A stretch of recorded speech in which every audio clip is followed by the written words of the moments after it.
মেটানো সম্ভব হবে না। আগে আল্লাহ থেকে দূরত্ব তৈরি করা আমাদের হুঁশি না, আমাদের হুঁশি না।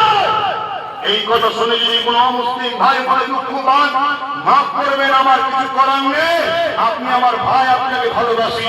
আপনি আদমের সন্তান, আমি আদমের সন্তান। আপনি হাওয়ার বেটা, আমি হাওয়ার বেটা। আপনার কাছে যেমন আপনার ধর্ম প্রিয়, ধর্ম যারা নিষেধ করেছে আপনি করতে পারেন না, আমার কাছে আমার স্রষ্টার সঙ্গে কোন জিনিসকে শরীক করার জিনিসটা আমার কাছে এত বড় পছন্দ, আমি মরণকে আপন মনে করি। গায়রুল্লাহ শরীক হওয়া কোন জিনিসকে পছন্দ করতে পারি না।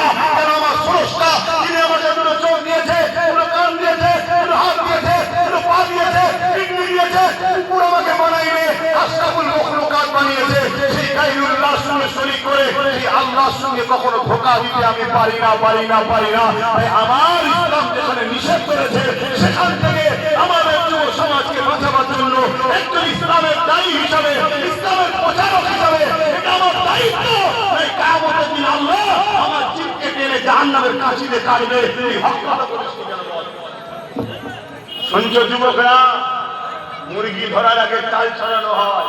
তোমাকে গান, মেলা, জুয়া এসব হচ্ছে চাল ছড়িয়ে ধরা হচ্ছে। তুমি ভাবছো খুব মজা লাগছে না? প্যালেস্টাইনে কি হচ্ছে দেখেছো তো? হ্যাঁ, কি হচ্ছে দেখো না? ওই দশা হবে যদি শুধরে না যাও। আজ শুধরে যাও।